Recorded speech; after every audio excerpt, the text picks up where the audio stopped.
Welcome to the Innovation, Business, and Law Center Fall Speaker Series. I'm Jason Rantanen, professor at the University of Iowa College of Law and director of the Iowa Innovation, Business, and Law Center. Before we begin, I'd like to take a moment to thank all of you who are joining us live or watching the recordings on YouTube. We've had terrific attendance at these events, with over 50 people joining us last week for Professor Savage's talk. I'm really glad that we're able to use this medium to share our College of Law speakers with people who usually can't make it to the Boyd Law Building. So thank you all for joining us. Today we welcome Professor Cassandra Jones Havard, Professor of Law and Director of the Charles Hamilton Houston Scholars Program at the University of Baltimore School of Law.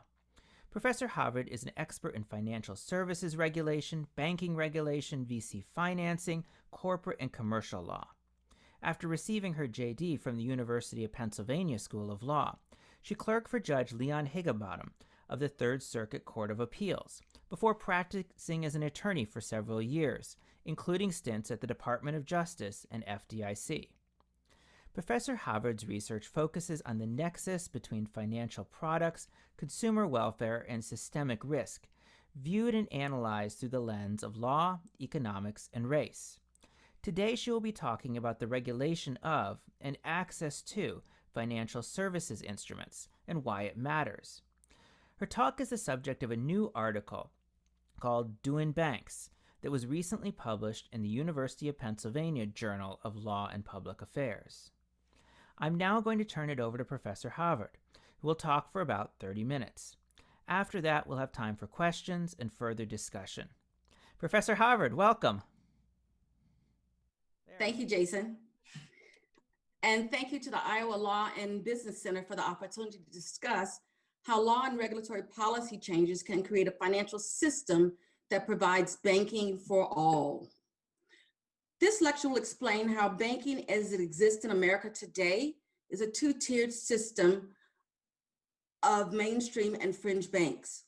Although the American financial system is supported, funded, and subsidized by public institutions, it is separate and unequal.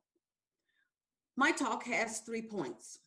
First, I will explore how race and space have reproduced inequality, resulted in racialized access to financial services. Second, I will discuss how the centralized payment system operated by the Federal Reserve and its other functions, including monetary policy, are essential public functions that create the foundation of the banking system and that all citizens should have access to. And finally, I will give some policy recommendations for going forward. When we think about financially included, we are thinking about those persons who have access to the formal banking system. For the most part, these are persons who are middle class, wealthy, often white, and they have subsidized access to financial institutions. They have low or no cost checking and savings accounts, receive market rate loans, and may qualify for affordable federally guaranteed loans. The financially excluded, on the other hand, are those who are economically vulnerable, often people of color, save, remit money, and access credit, the non-regulated and non-supervised financial services, and they use cash-based fringe banks, places like high-cost payday lenders, check cashers, or other fee-based financial transaction products. Banking in its simplest form is about facilitating payments and borrowing money. Who is included or excluded, has access or not, raises issues about the policies that create and design this country's banking and financial system. The Federal Reserve's duty is to establish and maintain effective banking policies on monetary authority and price stability. That's indisputable. I contend that of equal import to the banking policy is the Federal Reserve's responsibility to democratize access and inclusion. Correcting the structural imbalance in the banking system necessitates reform that are both essential and long overdue. When you and I think of banking or how we manage our money that we use for day-to-day transactions, there are several things that I can readily presume are true for most people on this webinar. First, you have probably not been inside of a brick and mortar bank to conduct financial transactions for months, maybe years. When and if you go inside a bank, it is to speak to a financial advisor, to use a safety deposit box, to have a document notarized perhaps. Rarely is it necessary for you to go into a bank to conduct a financial transaction. If you need cash, you go to the most convenient ATM. Your paycheck is a direct deposit, which most likely means that you have a no-fee checking account. You use your computer or your smartphone for a myriad of financial transactions, including making non-paycheck deposits to transfer funds from your various checking and or savings accounts and to pay bills. The physical presence of a bank, which serves as an intermediary for your financial transactions, is really inconsequential to you. None of this is the same for someone who does not have a bank account. What is required to conduct financial transactions is entirely different. So imagine what that must be like. Each payday, your employer hand delivers a paycheck and you go to a check casher, a grocery store, or maybe a liquor store to convert it to cash. You probably prefer receiving large bills because they are less bulky, but they are also eerie because you might lose them, or they might get stuck together and you don't realize it until it's too late. But you also may need those smaller bills, which are bulkier, because retailers and service providers do not accept anything larger than a $20 bill for most purchases. Then there are the merchants who don't take cash. So you need a prepaid debit card, preferably reloadable. You get money orders to pay your bills, which is often a free service offered by the check cashers. And if you pay by cash, the payment needs to be hand delivered. When you need a loan, you borrow from family and friends, or you get a payday loan or a car title loan, or maybe even go to a pawn shop. To be financially excluded means that you are underserved by the formal banking system. It's tiresome, but it's also expensive. The total cost of these transactions to consumers are about $8 billion in annual fees. A Brookings Institute study estimates that this adds up to about $40,000 in missed earnings over a worker's lifetime. In the United States, approximately 1/4 of the population is financially excluded from the traditional banking system. Conducting everyday transactions in the fringe banking system as an unbanked household means that about 6.7% of American families have no checking or savings account. For another 18.7% of American families that are underbanked, they may have established a bank account to use for a payday loan, but they primarily use fringe banks. Black Americans are disproportionately represented in the unbanked and underbanked categories. Financial inclusion ensures that access to formal financial services is at an affordable cost and in a fair and transparent manner. To the contrary, financial exclusion typifies an inherent systemic bias for those who are charged excessive interest rates or fees for financial products and services. So let's talk about how race, space reproduce inequality. Most people use financial institutions in their neighborhoods.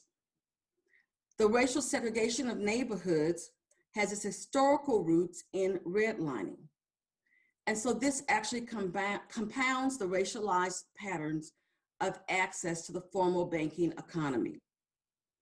What some would argue is individual choice is really a confluence of race and space.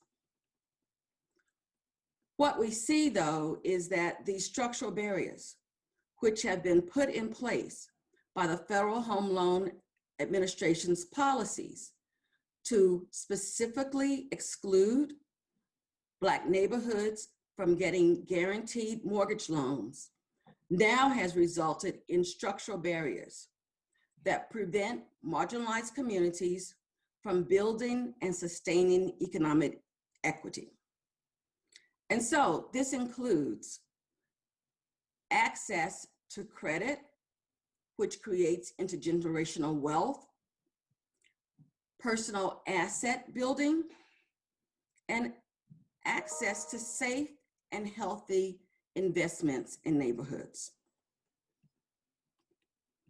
When we think about historical redlining, what we see is that there is now a modern parallel, and it is in where financial institutions are located. Financial exclusion shows that where financial institutions used to have branches in neighborhoods, those areas now are populated by check cashers. It is very difficult to find a federally insured or state insured banking institution within formerly redlined areas. Instead, those persons have to use the services that are most convenient for them. Often the nearest branch is 4 to 6 miles away. And it makes it very inconvenient for persons to take their paycheck to a local branch to cash it. And often people have also decided to turn away from branches because the fees are not transparent. But I'll talk about that in a few minutes. So these are some of the high costs that the financially excluded incur, but more importantly, they live in financial deserts. The lack of insured financial institutions forces them into the marginalized fringe banking economy. And so it not only costs them money to use what other people who have bank accounts don't pay, but it also keeps them from saving for the future and keeping more of their income. So that leads to my second point, which is that banking is really a public good. When we think about the entire financial infrastructure, you'll realize in just a few minutes, when I give you some illustrations, that it is a function of federal government support. This will underscore my argument that access and inclusion to affordable financial services should be available to all citizens because banking is supported for the most part by the federal government. Let me spend a few minutes talking about what a financial good is. What a public good is. These are services that are essential for the well-being of society. Services that are needed to fully participate in the society at large. Services like an effective police force, street lights, highways. And these services are called non-rival.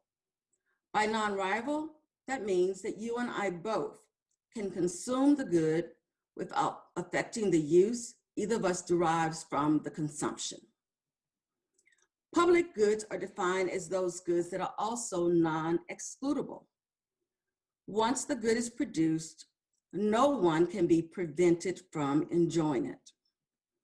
Once established, no one should be excluded from the benefits that public goods provide. Money, credit, are public goods, and their creation and supply and stability of the economy to a certain extent are functions of the US Treasury in coordination with the Federal Reserve. We already know in this country that banks are special. As a result, they also are highly regulated. Unlike other types of businesses, there's a designated process for opening and closing a bank, and there is plenty of supervision in between. Banks offer consumers deposit insurance as a way of attracting cheap capital. And by using other people's money, banks have access to funds that make loans that create profits. The recent subprime crisis confirmed for us that banks are special. The federal government pumped lots of money into financial institutions to shore them up, and it also honored the deposit accounts it also funded the deposit insurance when the FDIC, the Federal Deposit Insurance Corporation, ran out of money to save the deposit accounts. So any breakdown in the banking system affects the money supply. And that's why the Federal Reserve is so involved in setting monetary policy. Through the Federal Reserve, money circulation contracts and weakens. The amount of money in circulation, when the amount of money in circulation is less, consumers feel less confident and they spend less. And therefore, the money floating around the economy decreases, and that can sometimes slow the economy down and slow down growth, sometimes encouraging inflation. Americans have begun to understand, perhaps more importantly than they ever did before, the relationship of the Federal Reserve to the money supply after the 2008 recession. This last decade has been designed to stimulate the national economy through making money available at very low interest rates. In many respects, what the Federal Reserve has done is to prime the pump, or to flood in money through banks on their balance sheets. These are cheap funds that the Federal Reserve hopes will flow through the banks to consumers to help with lending. This is called quantitative easing, and many of us are familiar with hearing the Federal Reserve governors talk about it. And certainly all of us have benefited from the low interest rates. But the other function the Federal Reserve does that's very important is the payment system. Banks have long had a role in the payment systems, and that is very significant to the economy. This facilitates money transfers. Banks clear most checks and transmit most electronic payments. Without money transfers, buyers and sellers don't get paid, employees don't receive income. So banks are special because a widespread bank failure creates a potential to disrupt the economy. The Federal Reserve is the primary regulator of the payment systems and also the largest payment processing system. Created by Congress in the early 1920s, the Federal Reserve System made it possible for the first time in this country's history for banks to accept deposits from each other and then to credit customers with 100 cents on the dollar, rather than a lesser percentage. The Federal Reserve, by developing clearinghouses across the country, transformed banking into a true national payments system. Money is still exchanged through electronic networks, operated and overseen through this system. Anytime you use a debit or a credit card, this payment systems process is working. And even now, when consumers use popular apps, such as Apple Pay or Venmo, the app is linked to a bank account in order to process the transaction. Banks mediate all payment services for transactions. And even fintech, which promises banking completely through technology, operates using a bank's payment system. But only banks and their customers have access to the payment system. This makes the question of finance, financial policy, and inequality even more compelling. But the last argument that I want to make in terms of banking being a public good has to do with, again, how banks use money and how banks make money. And so what we really have in the banking system is a credit policy that is shored up by the federal government. And I say that because there are a panoply of federally guaranteed loans that banks make, that banks profit from, but that are no risk to them. So home loans that are guaranteed through the Federal Home Loan Administration, again, the same entity that redlined neighborhoods and kept Black families from getting mortgages on their homes. The Student Guaranteed Loan Program, SBA loans. All of these are programs that are designed to make funds available into the society, but banks make profits off of these funds with little or no risk because the default is guaranteed. And therefore, if the borrower doesn't repay the loan as promised, the bank will still make money. So inequality in the financial system becomes even more compelling when we think about the different ways or the intermingling that occurs with banks, which are private, which have certainly a right to make profits, but who benefit tremendously from federal government policies. So now let me turn to why financial services should be provided to those who are financially excluded as a part of living in a democracy. And to do that, I'm going to first begin with some of the harsh critiques that we hear about those who are financially excluded. And that critique is that underserved consumers are financially literate, that underserved consumers should be accountable for the poor decisions that they make, that underserved consumers need financial education. And if all of these were taken care of, then that would solve the problem of financial exclusion. Most Americans, regardless of income, have complex financial lives. It's a myth that those citizens who don't participate in the formal banking economy are incapable of or inept at managing their finances. That's the kind of self-serving dishonesty that allows a society at large to have no accountability for those who are excluded.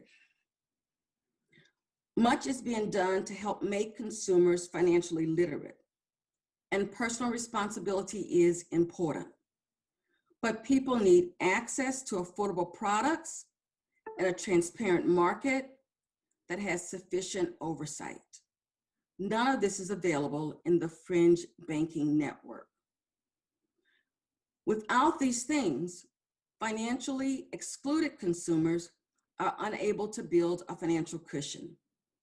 Instead, they often have to borrow money to create economic security, when those fees that I spoke of earlier could be income that they could use to financially sustain themselves.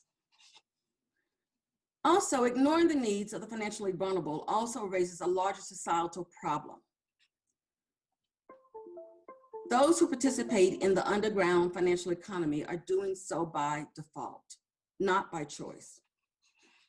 They don't have access to transparent banking in their neighborhoods, or they don't have access to accounts that are affordable or they don't have access to accounts that are transparent. And so failing to provide them with the products and services that they need ignores the disadvantages and chronic adverse outcome that people of color have in the financial economy.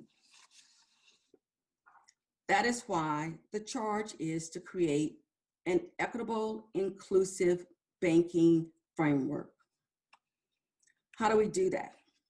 Well, we of course decide that, like other developed countries, there's a right to a basic checking and savings account. In France, Germany, South Africa, the EU, all citizens have access to basic banking services. A no-fee account where they are allowed to use the payment system without paying transaction fees. And of course, there are restrictions on overdrafts, but they also are encouraged to save, which is significant for economic mobility. In the state of Massachusetts, there's also a state law that requires state chartered banks to provide a no-cost checking and savings account that meets certain guidelines. And so this is something that certainly the federal banking regulators need to consider. The other thing that's important is that the other thing that is important is where the services are located. So there is also the idea of perhaps having banking correspondent relationships so that in the neighborhoods where bank branches no longer exist, there could be access to services. This is done in lots of developing countries where retail establishments also serve as venues for financial institutions. Of course, all this requires changes in the federal regulatory scheme. The other thing to think about is the products and services that are offered. Again, lots of financially excluded consumers don't have accounts because there are restrictions on them, such as minimum balance requirements. And again, because the fees are not transparent, they often feel surprised when a fee is assessed that they were not anticipating. They also don't like the culture of banks because as low-income consumers, they're not welcomed. And so in check cashing places, they happen to have made relationships with the tellers and feel as though they care about them. And so the location of the institution, the financial institution, as well as the product and services are important. And so what I really am suggesting is that these things have to be built into the system. The system has to be designed so that a basic bank account has the requisite amount of low fees and products so that economically excluded consumers will be attracted to them and will want to use them. There's lots of innovation in the banking industry. And of course, lots of people think that it will solve the problem of financial exclusion. That may or may not be true. Certainly, lots of people look towards fintech as a solution. Again, fintech, which appears to be banking without a bank, really does require that the owners of the company have a relationship with a bank. But another study though also showed that lots of financially excluded customers actually want to go into an institution. And so mobile banking may not be the answer for everyone. This means that it's very important that a wide range of ideas be thought about, be considered, and that the products and services be designed especially for this particular population. If banks, in fact, are being supported through federal government policies that help to ensure their profitability and that help keep them in a very crucial place for the American economy, then everyone should have access to them without paying fees. And what financial exclusion really says is something about America's values. What is it that we think of those who don't have, or how is it that we characterize those who don't have access to affordable mainstream financial products? Why are we denying them the opportunity to participate fully in the American economy? Why aren't we giving them a level playing field? The democratization of financial services requires that all the things that I've discussed be considered as we bring financially excluded persons into the banking mainstream.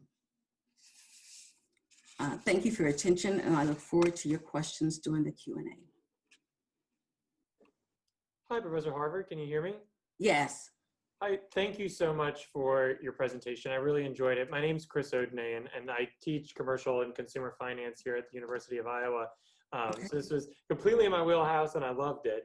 And I have two questions for you, but I don't want to ask both of them so I can leave time for other people. So let me just ask you my big one, and then I can ask you kind of the smaller one. So your presentation, as I understood it, in the beginning at least, you focused on the Federal Reserve, and you talked initially about what central bank and what maybe even larger like the banking system can do to advance equity and inclusion in the financial market. And you focus on deposit accounts, but I want to press you on that and see if maybe you could expand that. In other words, like, do you think maybe you put too much weight on the promise of deposit accounts? I certainly see your point that the Fed or the Treasury or even commercial banks could give everyone like a free Fed account or a Treasury direct account or even just a free checking account. And that would certainly help the unbanked. Mm-hmm. But as you said, not that many Americans are unbanked in the United States, like 6%. It's really the underbanked that's the much larger pool. And as you pointed out, you know, a huge problem for many people is liquidity mismatch. So they don't get paid yet, but bills are due now. So they go to the fringe economy, they go to payday loans, or even worse, it's actually not a liquidity mismatch problem. It's that they actually don't make enough money to meet their basic expenses. They're not waiting for the paycheck that will clear. And if all that's the case, then it seems like giving a deposit account, whether through the Fed or through the commercial banking system, is not actually the right remedy to the bigger problem. And I'd love to just hear what you think about that. Okay, so certainly I think that financial inclusion is a problem that has many parts. In fact, in a lot of disciplines, they will call it social exclusion, because they would say that financial exclusion is just one of the many systems that's broken for people who have unequal income, or who suffer from, I should say, income inequality. And so some of the suggestions that are being made on that front, I mean, thinking of it as a multi-part problem, is to have employers pay people on a weekly basis instead of a 2-week basis, so that perhaps when the emergency comes, they have access to funds that they have already earned as workers.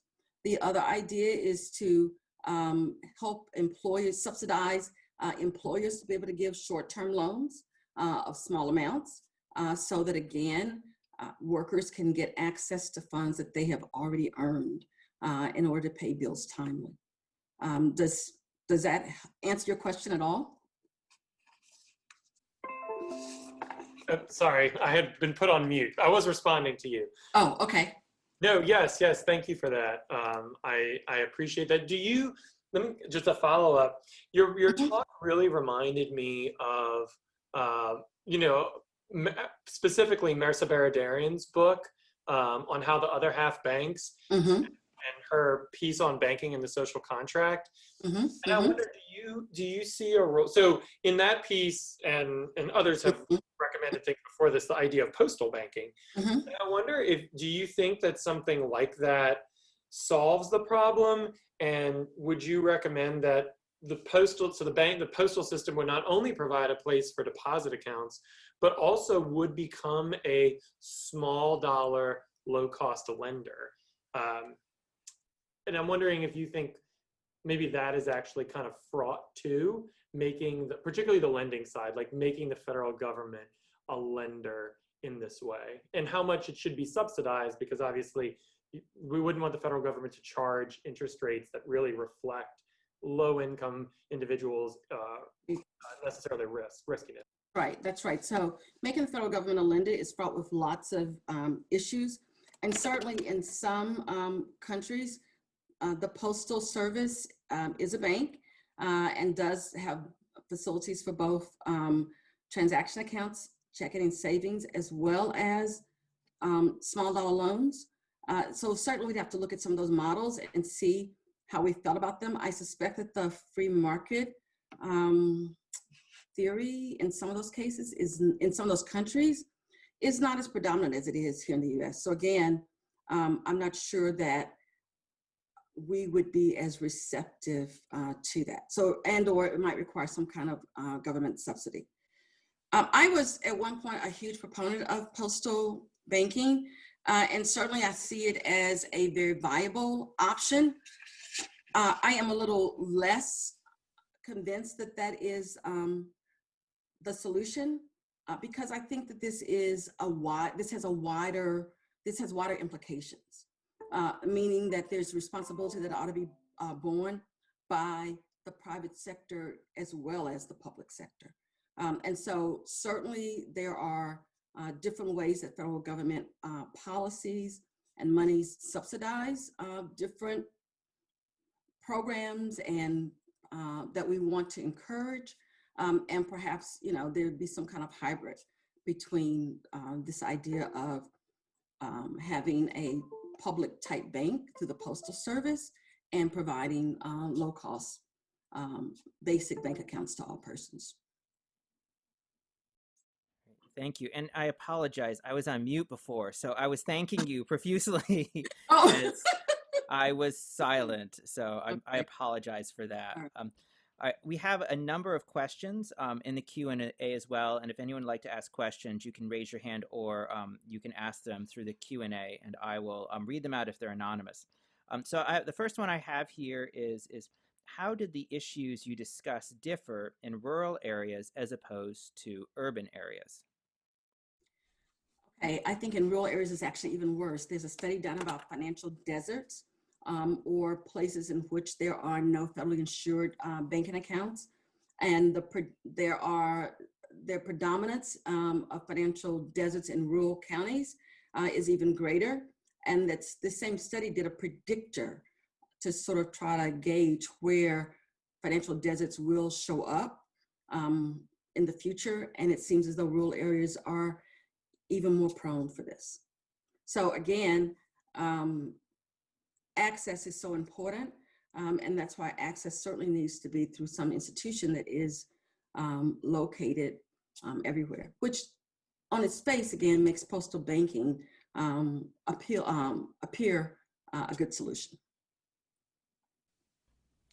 The next question is it's been controversial in some quarters to say that systemic racism exists in this country. Your compelling description of the link between redlining and modern financial deserts suggests that racism may still exist. Is it systemic? I think it is. I think when we look in industry after industry, economies after economies, that we see vestiges of what it meant for Black people not to be able to fully participate in American society. And so I think that's why it's even more incumbent that the federal government take a very definitive role in what it does to make financial services available to all of its citizens.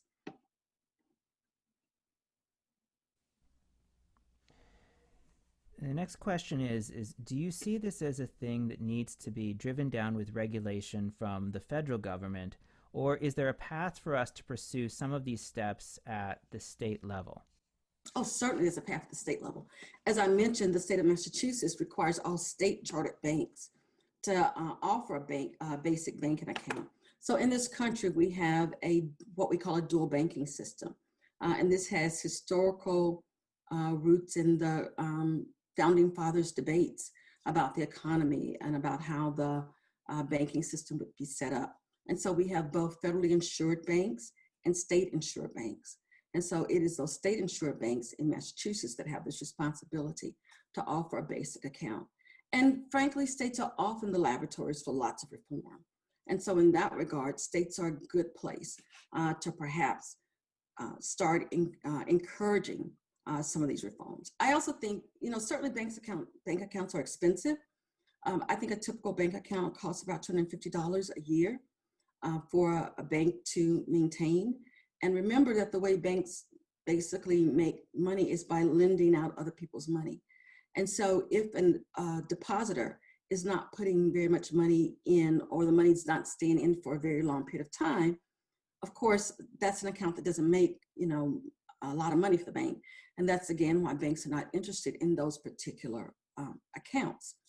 But if there is some kind of subsidy and some kind of credit given to banks, there are lots of regulatory ways in which banks have to basically show that they are providing the banking needs of all their depositors. So through those particular regulatory systems, we were able to give banks credit and or subsidies for what they do.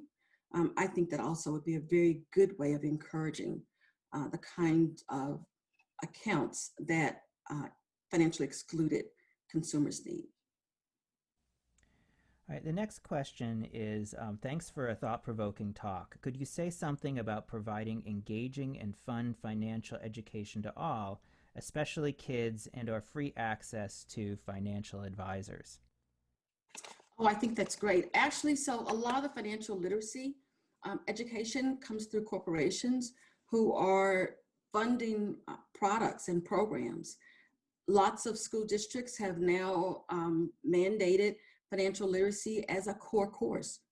Finance has changed. It was never easy to understand, but certainly finance and financial matters and financial products has changed tremendously in the last couple of decades. And so as Elizabeth Warren is famous for saying, people know and understand more about, a basic toaster and have protections for when a basic toaster malfunctions than they do for these financial products. And so certainly we need lots more financial literacy. Again, a lot of private corporations are funding it. I think that's a good way for them to do it, for that to be done. I think a lot of the fact that school systems are also requiring it, I think that's important. And sometimes actually even banks and credit unions for marginal borrowers, those who might seem a little more risk adverse, they sometimes require financial literacy training before they will grant a loan. So yes, it's very important. Not the only answer, but very important. Yeah, so you talked a little bit about how, unfortunately, check cashing places have been able to build relationships with unbanked folks. Can you touch on how traditional banks can do a better job of being accessible, and if we were to have a subsidized model where they could access those banks, how we could actually make them places where people would want to go? That's a great question, because it's sort of like, I guess, what banks used to do, which is that banks always knew their customers. And so when a customer would come in, they'd ask about the family, or they would make suggestions about different products that perhaps would be more beneficial to them. And so what check cashing places are doing are frankly just being friendly.